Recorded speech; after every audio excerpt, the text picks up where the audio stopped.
¿Qué tal me sale el Conde Orlok?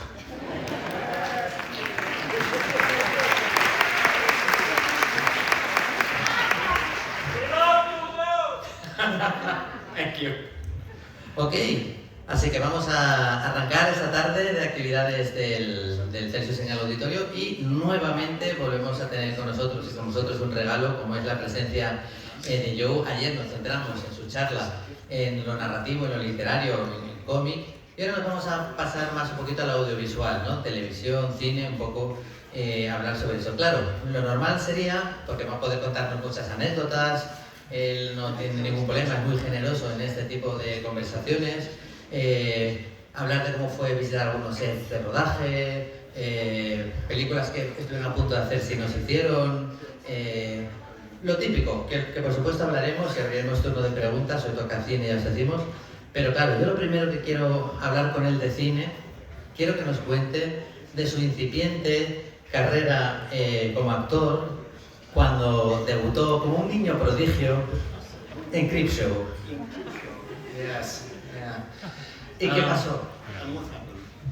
So when I was 8 years old, my dad cast me in one of his movies. He cast me as the little boy Billy, who loves horror comics, and then his father takes his comics away from him. And so he gets even with the old bastard by using a voodoo doll on him. And it was my first screen performance, and I didn't act again for around 40 years. I see myself as something like Daniel Day-Lewis. You know, I can only really be tempted out of retirement by a truly special role. So I did agree to play an EMT in an episode of Lock and Key in the very first season, but only because I felt I could do something special with it, something we had never seen before, namely be bad at it. As far as my memories of Creepshow go, it was a really special time for me. I still have my memories of making the film in Pittsburgh remain very strong. I can't remember if I talked about this yesterday, but the film was made on an incredibly low budget by the renegade director George Romero. And at the time, it was 1981, and they didn't really have any child welfare laws. They didn't really have any ordinary rules around how you could work a child. Now, they require an on-set nanny and a teacher and so on, but they didn't have any of that. So they stuck me in Tom Savini's trailer and let Tom Savini be my babysitter for a whole week. And I mean, if you want to know how I wound up so fucked up, I mean, that pretty much says it all. Pues cuando tenía 8 años, mi padre decidió que sería una buena idea incluirme en el reparto de la adaptación de una de sus películas. Y yo interpretaba a un niño de 8 años, al que le gustan mucho los cómics de terror, y que se llama Billy. Y a Billy le encantan los cómics de terror, pero a su padre no le gusta que le gusten los cómics de terror, así que se los quita. Y Billy hace lo lógico, se venga del cabronazo con una muñeca de vudú y pinchándole y haciéndole vudú. El caso es que esta fue mi primera aparición en pantalla, fue mi primer papel como actor, y el siguiente tardó unos 40 años en producirse. Hay 40 años de diferencia entre mi primer rol en pantalla y el segundo que interpreté. Básicamente yo es que creo que me parezco mucho a Daniel Day-Lewis. Solo salgo del retiro de la jubilación cuando me ofrecen un papel con sustancia, que merece la pena. En este caso era el papel de un enfermero de urgencias en un episodio de Lock and Key, y sabía que podía aportar algo especial a ese papel, que podía darle algo que ningún otro actor hubiera podido hacer jamás, y es ser el peor actor interpretando a un enfermero de la historia. Recuerdo perfectamente cómo fue la experiencia de rodaje de Creepshow. En Pittsburgh me impresionó mucho la ciudad y la situación, y Era una película con muy poco presupuesto en aquel momento. La dirigía un director que va por libre, que es un bala perdida, un tipo que va, pues eso, a su bola, que es George Romero. Y en aquella época no había leyes de protección de la infancia, no había normas acerca de cómo era tener a un niño actor o un actor infantil en el rodaje. Hoy en día te obligan a que tengan niñeras, a que tengan profesores y no sé cuántas cosas más. En este caso, no. Lo que hicieron fue meterme en el mismo tráiler o en la roulotte de Tom Savino. Y Tom Savino fue mi niñera durante una semana. Así que si alguna vez os preguntáis cómo es posible que yo haya acabado tan jodido, pues ahí tenéis la respuesta. Bueno, y así ya hemos tocado su carrera de actor. Y ahora otro contacto con el cine del que queremos que nos cuente es ¿cuál fue ese, como espectador esta vez, cuál fue esa película de miedo, esa película de terror que te dejó por primera vez una imagen marcada, que te impidió dormir, que te puso de verdad la piel de gallina? Well, I remember the first time I saw something in a film that really, made me piss my pants with fear. I was about 7 years old, and my mother took me to see the Disney film Sleeping Beauty. And the witch, you're all laughing at me, I was terrified. The witch at one point says to the prince, "Now you face all the powers of hell," and she rises on a column of green fire and turns into a dragon. And that was pretty intense stuff with it. That was pretty intense stuff for me at the time. And I think that dragon always stayed in my head and is part of my lifelong fascination with them, and probably influenced my writing of King Sorrow just a little bit. The first really scary film that I saw, probably Jaws, which is my all-time favorite film, and I've seen it again and again and again. It's fair to say I've seen Jaws more than 40 times. When I was a boy, my dad brought home a laser disc player, which was the forerunner to the DVDs. And he had 3 movies, and they came on these giant silver platters. He had Jaws, Duel, and Close Encounters of the Third Kind. And we watched those movies again and again over the course of that summer, sometimes mixing up the records, so you'd watch 20 minutes of Jaws and then 20 minutes of Close Encounters, which was a real trip. And you'd see stuff like Steven Spielberg using the same shots, and the same kind of framing. But for sure, I've never gotten over the visceral power of that shark coming up underneath the guy hanging onto the boat and tearing off his leg and pulling him under. La primera peli con la que me meé de miedo, literalmente en los pantalones, fue una que vi cuando tenía 7 años. Es La Bella Durmiente, la peli de animación de Disney. Ya sé que os habéis reído, pero no sabéis lo aterrado que estaba yo en ese momento. Hay una parte de la peli, una secuencia, en la que la bruja malvada le dice al príncipe: "Y ahora vas a conocer el poder de los infiernos", y se alza una columna verde de fuego que se transforma en un dragón. A mí aquello me resultó sumamente intenso y se me quedó grabada esa imagen. Creo que no me he borrado la imagen del dragón de la cabeza, y posiblemente de ahí surja mi fascinación con este tipo de criaturas, y de ahí surja también una de las fuentes de inspiración para Rey Dolor. Seguramente de mis pelis favoritas, seguramente la siguiente peli que me provocó una reacción de terror, es una peli que ha acabado por convertirse en mi película favorita de todos los tiempos, que es Tiburón. Es mi favorita, la veo una y otra vez sin cansarme. Yo creo que, sin exagerar, la he visto más de 40 veces. Y es que me acuerdo cuando la vi en casa por primera vez. Mi padre se hizo con un Laserdisc, que, si no lo sabéis, son los precursores de los DVDs. Y el Laserdisc traía 3 películas que venían en una especie de discos plateados bastante grandes. Y las 3 películas que venían con el Laserdisc eran Tiburón, El Diablo sobre Ruedas y Encuentros en la Tercera Fase.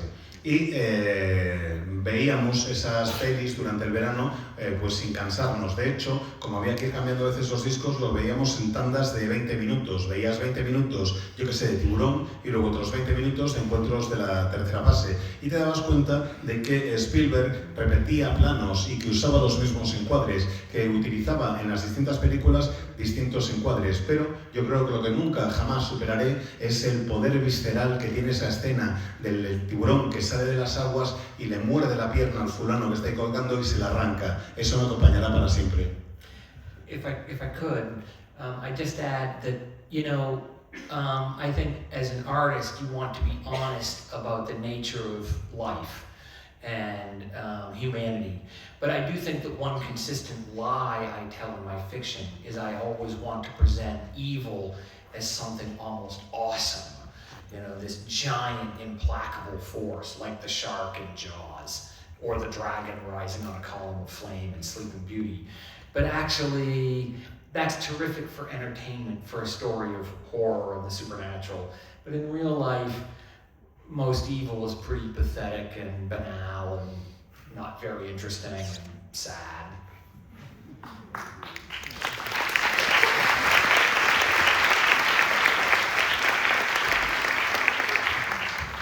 Y me gustaría añadir una cosa más, y es que yo creo que hay un artilugio que utilizamos mucho en la naturaleza humana. Yo intento reflejar, en tanto que artista, la sinceridad de lo que me rodea. Intento abordar la vida con toda la sinceridad que puedo y hablar de cuestiones que son importantes para la humanidad.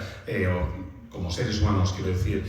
Y hay una mentira que repito de manera consistente en mi obra, de todas formas. A pesar de que intento ser sincero y reflejar lo que nos preocupa a los seres humanos, hay una mentira que repito consistentemente, y es la idea de que el mal es algo que es casi genial, que es implacable, que es incansable, que es como el tiburón de la peli o como el dragón que surge de esa columna de fuego verde, que mola mucho. Pero en realidad, en la vida real, el mal es algo que suele ser patético, banal, que no es nada interesante y que resulta casi hasta aburrido. Estaba yo pensando que a mí una peli Disney que me llevaron a ver, que luego fue genial, pero en aquel momento fue Poltergeist, que nadie se olvide que era una peli de Disney también.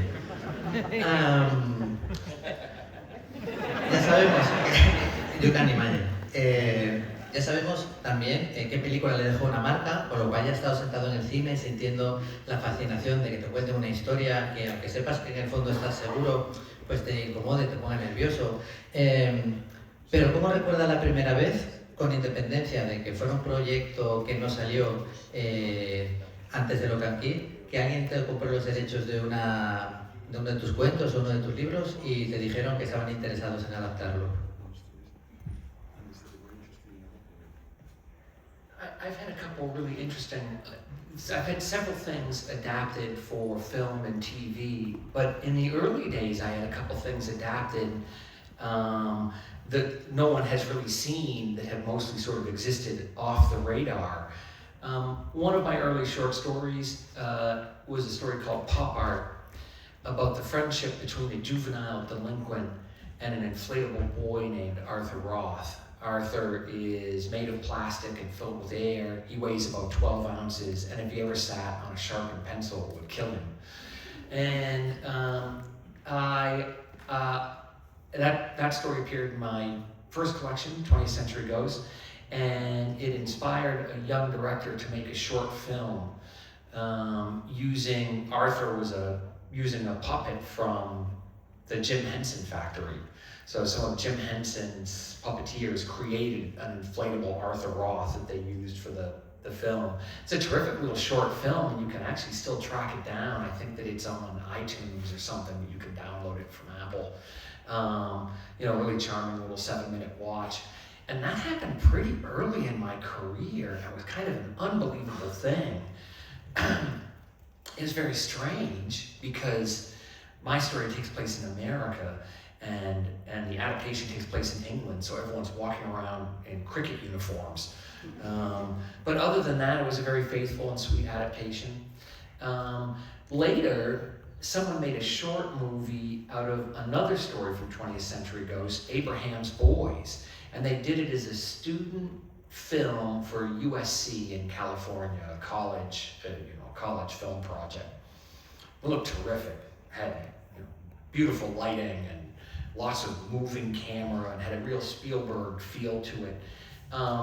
The cinematographer on that film and the lighting director and sort of the whole crew were the Duffer Brothers, who went on to make Stranger Things.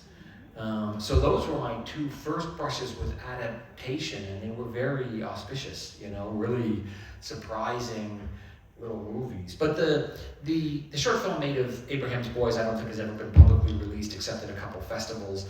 And just last year there was a feature film made out of Abraham's Boys that came out really well. La verdad es que he tenido varias cosas adaptadas al cine y a la televisión, pero hay toda una serie de proyectos que mucha gente no conoce y que me hace mucha ilusión, que ocurrieron muy al principio de mi carrera. Eran proyectos que pues, pasaron bastante por debajo del radar, volaron bastante por debajo del radar y que mucha gente no ha podido ver, aunque algunos de ellos están disponibles. Yo tenía un relato que se llamaba Pop Art. Y en ese relato el protagonista era Arthur Roth, que era un muñeco hinchable de plástico que pesa como 12 onzas en total, al que un lápiz afilado puede costarle la vida y que va paseando por ahí. Y eso se adaptó en un corto absolutamente fantástico, que me parecía maravilloso, porque a Arthur lo crearon para el corto los marionetistas del estudio o los artesanos del estudio de Jim Henson. Así que imaginaos lo que molaba, no solo veía el cuento adaptado, sino que encima la marioneta la creaban en el estudio de Jim Henson. Me parece maravilloso, me encantó, me sigue gustando mucho y creo que si lo buscáis con ganas igual lo podéis encontrar. Me parece que en iTunes todavía lo tienen. Realmente es absolutamente fantástico y a lo largo de mi carrera he tenido la oportunidad de que me hagan una serie de adaptaciones increíbles. Esta tenía una peculiaridad, me gustó muchísimo, pero tenía la peculiaridad de que la historia estaba ambientada originalmente en Estados Unidos y en la adaptación lo hicieron pasar a Inglaterra. Y así que todo el mundo pasaba por ahí con uniforme de cricket y esa es la única diferencia. El resto es bastante fiel a esta historia corta que creo que se publicó en Fantasmas. No, 20th Century Boys, ¿cómo se titula? Yes. Fantasmas. Más adelante hubo otra historia mía que adaptaron, que era Abraham Boys, los chicos de Abraham, que eso lo adaptaron unos estudiantes universitarios de la Universidad de USC en California, y era un proyecto de fin de carrera, un proyecto de la Escuela de Cinematografía, y me hizo mucha ilusión verlo porque realmente era una adaptación muy chula la que se hizo. El movimiento de cámara era maravilloso, la iluminación era fantástica, tenía un toque muy Spielberg en la forma de dibujarlo, de rodarlo, y resulta que el director de fotografía y el montador y el director, bueno, pues en realidad eran los hermanos Duffer, que son los creadores de Stranger Things, y eso fue muy chulo. Luego han tenido una buena carrera. Y Abraham Boys también se adaptó hace poco, ha tenido una adaptación más reciente, pero bueno, esos son los dos primeros casos que recuerdo así un poco más extraños. I just wanted to say something else about adaptation that sort of floated through my mind. That door swings both ways. It's always exciting when someone takes one of your stories and decides they want to make a TV show or a film or a comic book out of it.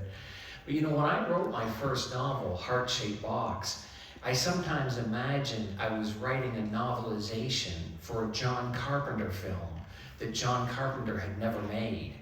I could see it, they had the whole feel of one of John Carpenter's films from the 1980s starring Kurt Russell, who would have been my pick to play Judas Coyne, the heavy metal musician who's the star of the book.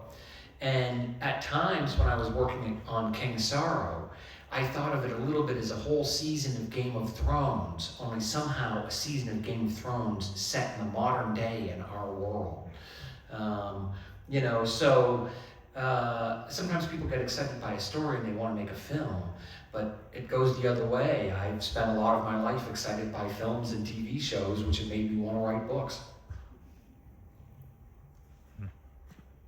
Me gustaría añadir algo más a esta respuesta, y es que se me ha pasado por la cabeza mientras os estaba respondiendo. Lo de las adaptaciones, pues es una calle en doble sentido, va en ambas direcciones. He tenido la suerte de que me hayan adaptado algunas de mis obras literarias y algunos de los cómics a pelis, a series de televisión, a distintos formatos, pero también funciona en el otro sentido, porque cuando escribí El traje del muerto, mi primera novela, me la imaginaba en todo momento como si fuera una película de John Carpenter, una película que Carpenter no hubiera rodado. Yo veía la iluminación, veía el reparto en mi cabeza, lo tenía todo clarísimo. Judas Cohen era como una de las pelis de Carpenter de los 80. Judas Cohen hubiera sido Kurt Russell en los 80, me parecía realmente maravilloso. Cuando escribía Rey Dolor o King Sorrow, me lo imaginaba, concebía el tono de la historia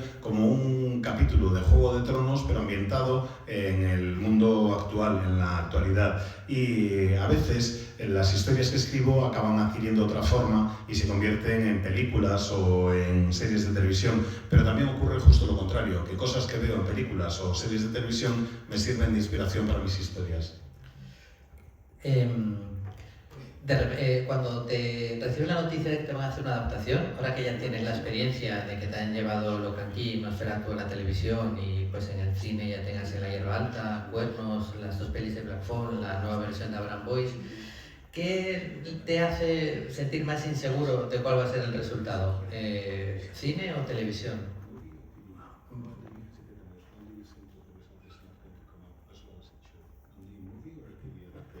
Well, I've always been very lucky. You know, there's been a bunch of adaptations. There was Horns, there was In the Tall Grass. A bunch of stuff was adapted to Creepshow. Talk about a life coming full circle. As a child, I acted in Creepshow. As an adult, there was a TV series in America based on Creepshow, and they adapted several of my stories for it. No one has made anything out of one of my stories that really sucked. There's still time for someone to make a Children of the Corn. That's always possible, and that's sort of exciting to think about. But no, I have a pretty relaxed attitude about the adaptations. I feel like I did my version of the story, and I'm interested to see what someone else found in that story that excited them and made them want to put it on the screen. What is it about the story that they want to explore, that they think will be especially visually exciting?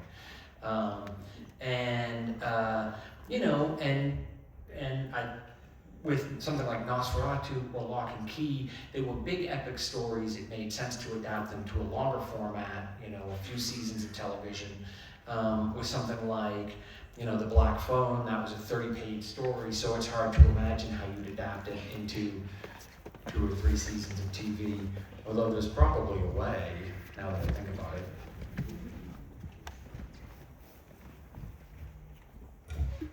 Pues la verdad es que he tenido la enorme suerte de que todas las adaptaciones que han hecho en mi obra han funcionado muy bien. Estoy muy contento con ellas. Y antes mencionábamos Creepshow, bueno, pues hay un elemento que es un poco como si se cerrara el círculo. Y es que ya sabéis que actué en Creepshow cuando era niño, bueno, pues de adulto.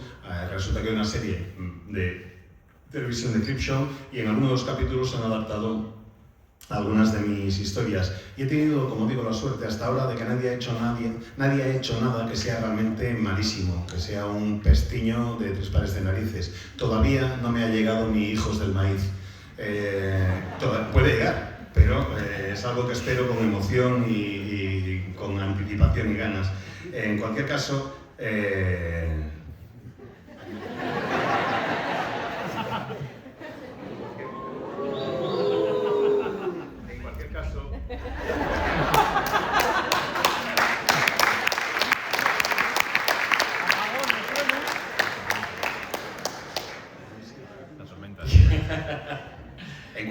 The darkness falls upon us all. La oscuridad cae sobre todos.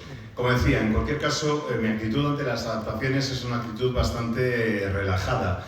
Siempre intento planteármelo desde el punto de vista de que la versión que se está viendo de la historia es una versión que nace porque lo que yo escribí le interesó a alguien lo suficiente como para generarle una serie de emociones y le inspiró como para querer llevarlo a imágenes. Y eso me gusta también el plantearme, bueno, pues cómo es la interpretación que una persona distinta tiene de las ideas y de los textos que yo he escrito y ver cómo es la versión visual de algo que yo había imaginado. You're all here because you secretly love that. When to be in the theater with strangers and then suddenly the darkness falls and then the screaming begins. Estáis aquí, todas las personas que estáis aquí, porque en secreto os encanta esto. Os encanta lo de que se vayan las luces, estar en una sala que parece un cine, rodeados de desconocidos, y ese es justo el momento en el que empiezan los gritos. Yeah, I was gonna say, so here's how I do The Black Phone as a TV show, okay? So we've already had the movies, so Finney is all grown up, but now and then he gets calls from dead people who want him to solve problems that they left unresolved on Earth. Could be great, could run for 6 or 7 seasons. Y me había dejado una parte de la respuesta. Tanto en Nosferatu como en Lock and Key son historias que se permiten, que dan pie más bien a un formato largo. Son historias amplias que permiten una adaptación en varias temporadas de televisión. En el caso de Teléfono Negro, pues es una historia de Black Phone, es una historia que era de 30 páginas. No veo yo cómo se podían sacar 2 o 3 temporadas de eso, pero espérate que se me acaba de ocurrir. Ya sé cómo lo podríamos hacer, cómo hacer varias temporadas de televisión con eso. Y es que Faye ha crecido y lo que le ocurre es que recibe con regularidad llamadas de muertos que quieren que resuelva alguno de los problemas o una de las cuestiones que dejaron pendientes en la Tierra antes de morir. Yo creo que eso va para 6 o 7 temporadas. Yo creo que has tenido efectivamente, como dices, mucha suerte con los directores que te han tocado. Que Cuernos lo hiciera uno de los maestros de la sangre franceses como Alexandre Aja significa algo. Pero yo creo que como fan del cine que eres, cuando te dijeron que Black Phone iba a ser adaptado por un tipo como Scott Derrickson, que había hecho una obra maestra también como Sinister, me imagino que tiene que ser muy emocionante. Y además todo el mundo dice que es un tipo muy particular. Cuéntanos un poquito cómo fue, si os conocisteis, cómo fue disfrutar de esta adaptación y alguna anécdota que puedas contar. I mean, the making of The Black Phone was sort of the Hollywood dream in a way, because I got to make that movie with my friends. I knew Scott and C. Robert Cargill, his co-screenwriter. I had known them for several years before The Black Phone was ever made. At one point, some of you may know that my comic book, Lock and Key, wound up on TV only after several tries. So at one point there was going to be a TV show on Fox and they filmed a pilot and then they never released it. And at another point, Disney was going to make it for Hulu, and they filmed a pilot directed by Andy Muschietti that was really profoundly scary and a wonderful pilot, and Disney didn't make it. But at one point, Scott was in conversation to direct a pilot of Lock and Key, and C. Robert Cargill worked for a time on the first season that would have been on Hulu. And I also knew Cargill from his own science fiction novels and horror novels, which I admired very much. So I was buddies with those guys well before they ever got into The Black Phone. You know, Scott had a chance to make a Marvel film, and he directed Doctor Strange, which is a really terrific picture. It's a really good one, a really good entry in the MCU.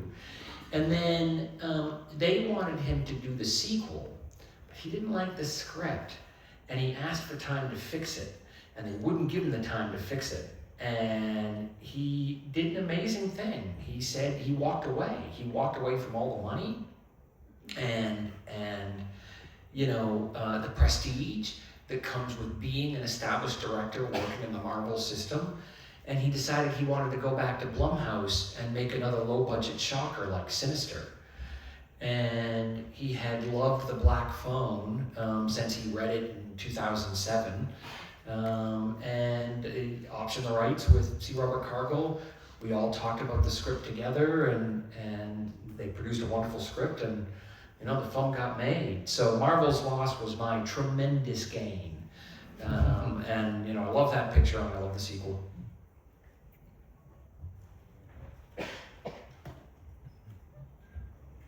Pues la verdad es que lo de Black Phone, lo de las dos pelis de Teléfono Negro, es un sueño de Hollywood hecho realidad, porque yo era amigo tanto de Scott como de su co-guionista, C. Robert Cargill, varios años antes de que nos metiéramos con lo de el Teléfono Negro. Como sabéis, supongo, o si no ya os lo cuento yo, hubo varias intentonas de hacer la adaptación de Lock and Key a la pequeña pantalla antes de la que realmente se convirtió en la realidad. Fox compró los derechos, llegaron a rodar un piloto, pero decidieron no estrenarlo por el motivo que sea y ahí lo tienen. Disney también compró los derechos para hacer una adaptación en Hulu y el piloto lo dirigió Andy Muschietti y la verdad es que es un piloto que es absolutamente maravilloso. Me parecía que era fantástico, era un episodio piloto que daba muchísimo miedo, pero Marvel decidió pasar y no hacerlo. Total, le propusieron a Scott en un momento determinado dirigir la adaptación de Teléfono Negro, de Black Phone. Y yo sabía que sí, que C. Robert había escrito también varios guiones basados en Lock and Key para Hulu y me parecía que era un buen equipo el que podían formar ellos dos juntos, así que antes de hacer el Teléfono Negro empezamos a hablar del tema. A Scott le habían ofrecido en su momento la posibilidad de dirigir una película en el universo Marvel y él eligió dirigir la película del Doctor Extraño, la primera, que a mí me pareció un gran peliculón, una maravillosa forma de entrar en el universo Marvel. Y también ofrecieron dirigir la secuela. Lo que pasa es que a él no le gustaba el guión de la secuela y pidió tiempo para corregir los defectos que él veía en el guión. Y Marvel le dijo que de eso nada, que necesitaban rodarla. Y él hizo algo que me parece que es absolutamente maravilloso. Y es que les dijo que no. Le dijo que no al pastizal que le pagaban, le dijo que no al prestigio que acompaña al hecho de ser un director ya establecido en el universo Marvel y decidió volver a la productora Blumhouse para rodar algo parecido a Sinister, una película con menos presupuesto pero que funcionara muy bien. Y esa película era, claro, esta adaptación del Teléfono Negro. Él se había leído el relato ya en 2007, le encantaba, fue quien había defendido que se compraran los derechos y se reunió con C. Robert Cargill para hacer el guión entre los dos y a mí me parece que hizo un trabajo de maravilla. Así que lo que supuso una enorme pérdida para Marvel fue para mí un enorme beneficio porque me encanta la película que rodaron y me encanta también la secuela que hicieron. I think part of the reason the Black Phone works so well is that everyone brought something to it that only they could bring, and that was, you know, unique and you know, energetic. So the film captures everything in the short story, every line of dialogue, every plot development, all the characters. But if you only filmed the short story, the movie would have been 30 minutes long. It needed more. It needed to have more flesh on the bone. And Scott Derrickson was in a very reflective mood when he worked on the script. And he wanted to write about his own childhood, growing up in dirty North Denver in the 1970s. He wanted to write about the alcoholism in his neighborhood and the brutality he saw at his school and the brutality he saw, you know, in his home and his friends' homes. And so the film has an autobiographical element to it that's almost like the 400 Blows and is very moving and I think is the beating heart of the picture. And then C. Robert Cargill he's sort of an ingenious puzzle maker and he figured out a whole escape room element to the picture. You know, how is our hero, Finney, winds up in the grabber's basement? How is he going to get out of there before it's too late? And Cargill worked out the whole machinery of his possible escape. And I think those three ingredients sort of wound together to give the movie its energy and to make it such a satisfying watch.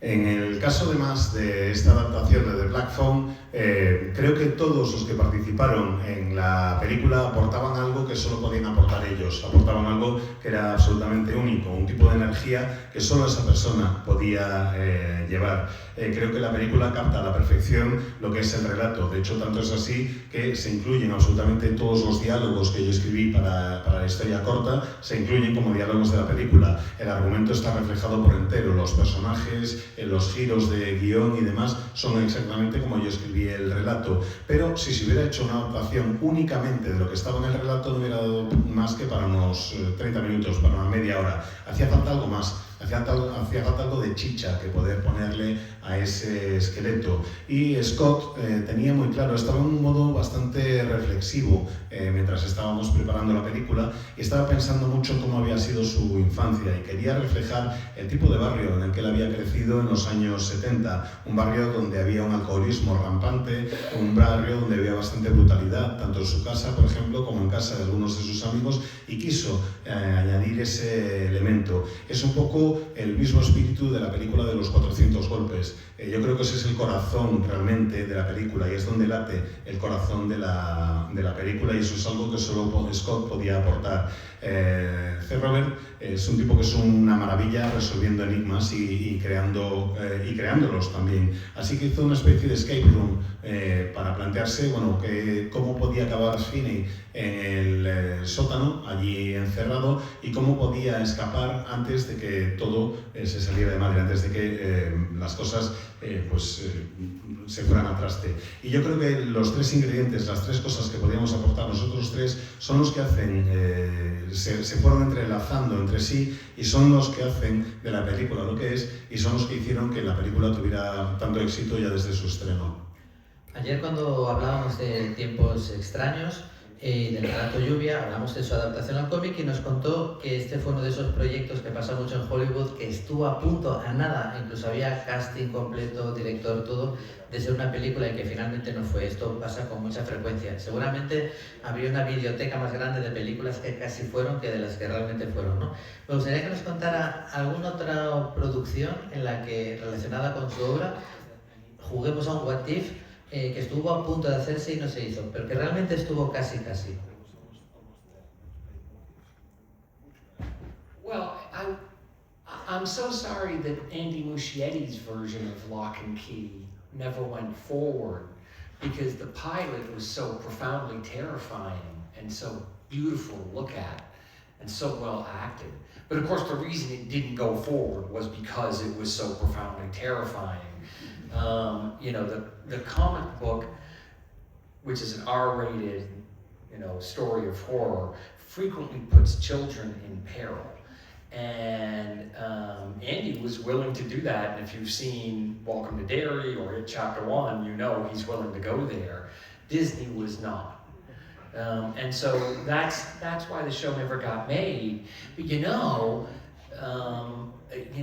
I still wonder if audiences might not have got into it, if audiences, aren't more daring than studio executives give them credit for.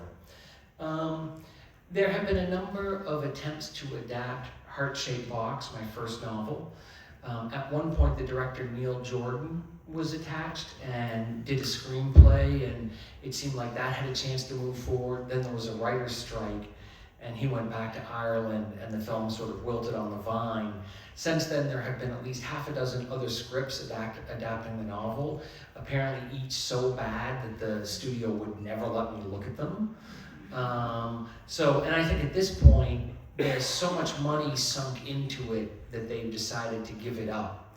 And unfortunately, they own it outright. They purchased it outright. I don't think there ever will be a Heart-Shaped Box movie. So that's too bad. There was a story of mine in Strange Weather called Snapshot. And I worked with a company to develop Snapshot as a TV series. And we had a pretty good pilot and a pitch for the whole first season. And I really wanted to cast Arnie in it. There's a character in that story. One of the things in the story is there's a friendship between a young boy and a fading bodybuilder, in his 70s. But once upon a time, this guy was like Mr. Universe. And even the way he talks in the story kind of sounds like Arnold. So that would have been great, but that also never got off the ground. And I think the company that paid me to write the script eventually went bankrupt. Not my fault, though. I'm not that expensive.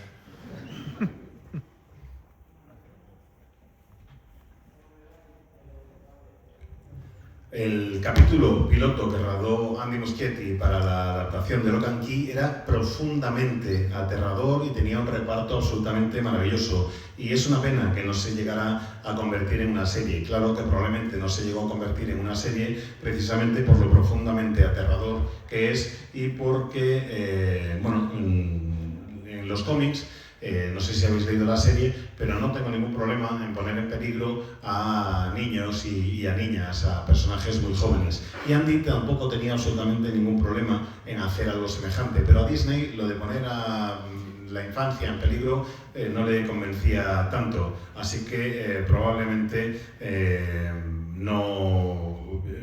ese es el motivo por qué no se hizo. Yo me pregunto por qué, porque yo creo que el público realmente podía aceptar algo así, aunque fuera muy atrevido, pero el estudio decidió que no y ahí se quedaron las cosas. Hubo un proyecto de adaptación del Traje del Muerto, mi primera novela, en el que se sugirió, o parece que estaba asociado al nombre del director Neil Jordan en algún momento. Él escribió un guión y parecía que iba adelante esta adaptación, pero luego llegó la huelga de guionistas en Hollywood, Neil Jordan perdió el interés y se volvió a Irlanda y el proyecto pues se marchitó y quedó ahí abandonado. La verdad es que ha habido otros intentos de hacer la adaptación del Traje del Muerto, otros proyectos de guión, otros borradores de guión, pero parece que son tan malos, que el estudio ha decidido que ni siquiera me los iba a enseñar. Compraron los derechos prácticamente a perpetuidad desde el momento en el que salió la novela por primera vez, se hicieron muy rápido con ellos y me parece a mí que ya no va a haber nunca una adaptación del Traje del Muerto porque han invertido tanta pasta en el proyecto que ya les parece que no hay forma de levantarlo y prefieren dejarlo tal cual está, y es una pena que no vaya a haber esa adaptación, pero bueno, ¿qué le vamos a hacer? Tengo otra historia en Tiempos Extraños que se llama Snapshot en inglés, creo que es instantánea en castellano, que estuvo a punto de... Yo me puse en contacto con una productora de televisión para hacer una adaptación, pero creamos un piloto de una serie, teníamos listo lo que iba a ser la primera temporada y me hubiera gustado muchísimo que se hiciera realidad ese proyecto. Además yo tenía el reparto muy claro en la cabeza y uno de los personajes lo voy a interpretar Schwarzenegger, porque hay un personaje que es un crío que entabla una amistad un poco extraña con un culturista de 70 tacos que ya está de capa caída, pero que en su momento había sido Mr. Universo y que hablaba con un acento un poco extraño. Vamos, que yo me lo imaginaba y lo oía hablando con la voz de Schwarzenegger, pero es una pena. El proyecto nunca salió adelante y me hubiera gustado muchísimo porque es un guión que me parecía muy divertido y la pena es que la compañía que compró los derechos luego acabó declarándose en bancarrota, pero ojo que no fue culpa mía, que los derechos no eran tan caros. Y de todos los proyectos que están en marcha en distintos estados de producción, ¿cuál crees que es el que realmente nos va a llegar a existir de verdad basado en una de tus obras? I'm not allowed to say. Pues no os lo puedo decir. There might be good news in 30 days or there might be nothing. Puede que en 30 días haya buenas noticias o nada. Pues si quieres aprovechar para hacer un par de preguntas, si hay tiempo, por ejemplo. En octubre estuvimos con Alexandre Aja y en una rueda de prensa nos dijo que estaba trabajando con él para una nueva adaptación. ¿Qué nos puede contar de eso? ¿O es la que no puede...? ¿Cuál era el nombre? Alexandre Aja, el director de Horns. Alex and I have we've talked about a few different projects. I'm not sure which one he might have been specifically referring to, but for sure we've talked about redeveloping Horns as a TV series, essentially trying to take another shot at it and tell Ig's story all over again. Boy, though, there was something else. I think that Alex, there's a couple other things. I think that Alex has his hand in on a possible adaptation of The Cape, which was a short story in Phantasmas, and then was made into a wonderful comic book. And so I think that Alex has his hand in on that. And if it was made, I believe it would be made in France, not in America. And then, did Alex maybe also have something to do with, there was a pitch by David Bohr, who wrote an adaptation of my story, Rain, and he had a pitch for a comic book that almost became this is so complicated. David Bohr was going to write a comic for me for my Hill House imprint, which was my horror imprint with DC, but that kind of faded away. I still liked his idea, so I pitched it as a possible movie, and I think Alex was interested. I don't know how far it went. That's a terrible answer. I'm so sorry.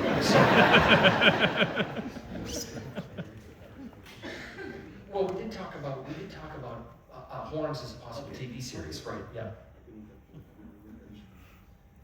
Bueno, pues Alexandre, ajá,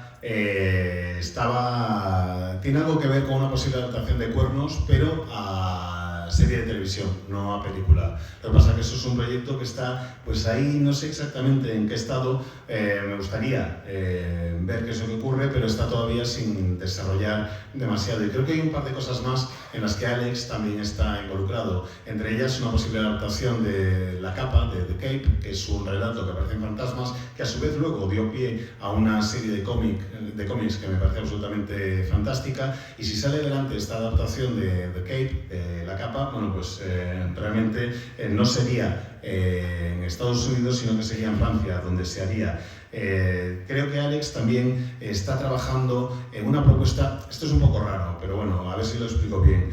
David Bohr es un guionista de cómic, es un guionista que iba a hacer una adaptación de Rain en su momento, que trabajó de hecho en la adaptación en su momento de Rain, de Lluvia, de mi historia corta, al cómic.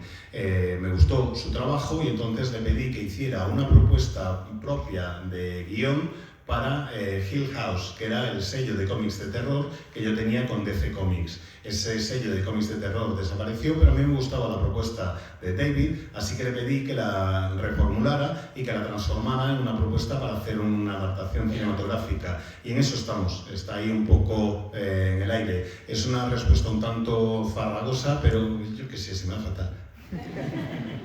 ¿Una más? Sí, cuando yo leí Heart-Shaped Box hace mucho tiempo ahora, me decía que me interesaba mucho la relación entre el protagonista y su perro, y en particular entre el perro y la fantasma Rueda, que parecía tener miedo del perro. Me decía, aquí está un hombre que ama profundamente los animales. ¿Podría usted hablar un poquito de los animales especiales en su vida? Is that Christopher Buehlman down there? Hi, Chris. Christopher Buehlman, author of The Brilliant PhD Files.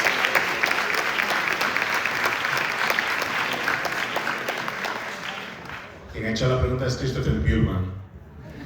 We've only got about 3 minutes left, so I'll answer Chris's question with a real-life ghost story. I had a Welsh Corgi named McMurtry for 14 years. For 14 years, that dog was my best friend. And, I got together with my wife in, I think 2016, and she fell in love with McMurtry too, so we shared that dog together for 6 or 7 years.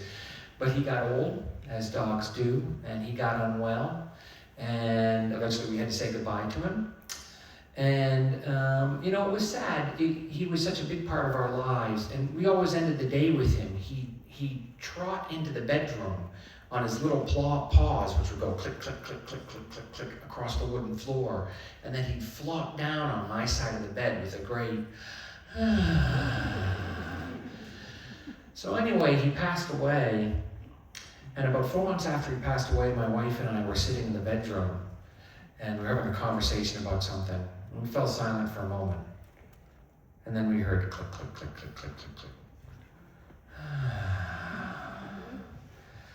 And I stiffened and went completely rigid. And my wife became kind of fixed in place. And we were both frozen next to each other. And I said, "Did you hear that?" And she said, "Yes." A few years later, I was talking to a US Marine who came back from Afghanistan and wrote a book about dealing with his PTSD by raising dogs. This is a guy who knows a lot about dogs. And I told this guy, this big tough Marine, the story of McMurtry and McMurtry's ghost, and I expected him to make fun of me. But instead he looked very serious and he said, "They're simple creatures. They don't go far." So that's why I believe in ghosts.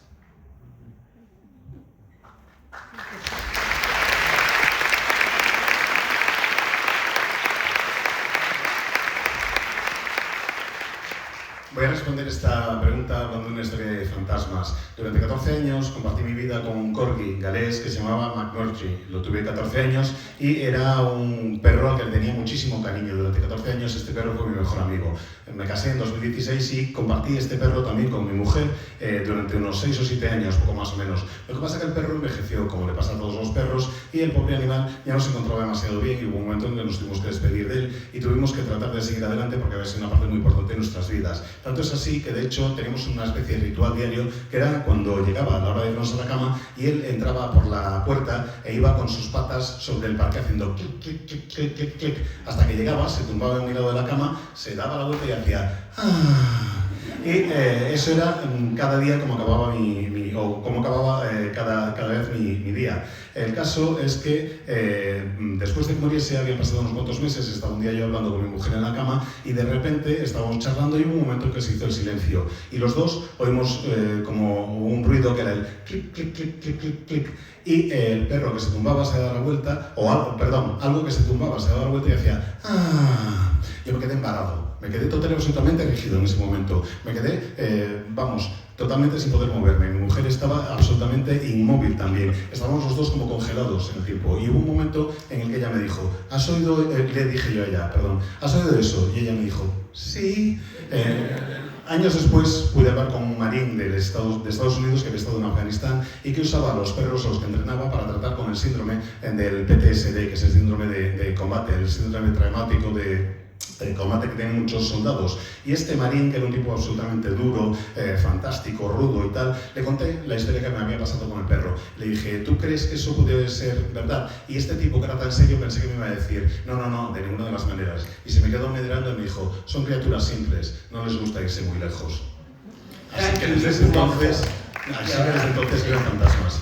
Decir, evidentemente, ayer hemos compartido escenario con uno de los autores que va a regalarnos algunas de las mejores historias de terror que vamos a leer. Hoy estamos hablando con el responsable de algunas de las mejores historias de terror que vamos a ver. Y como os decía, hay horrores muy para pasarlo bien, hay horrores que los verdaderos terrores son los más pequeños. Esto sucede como cuando vas al cine o a la televisión. A nosotros los monstruos que nos gustan son los que cuando apagas la tele desaparecen. Los otros, aunque apagues la tele, siguen.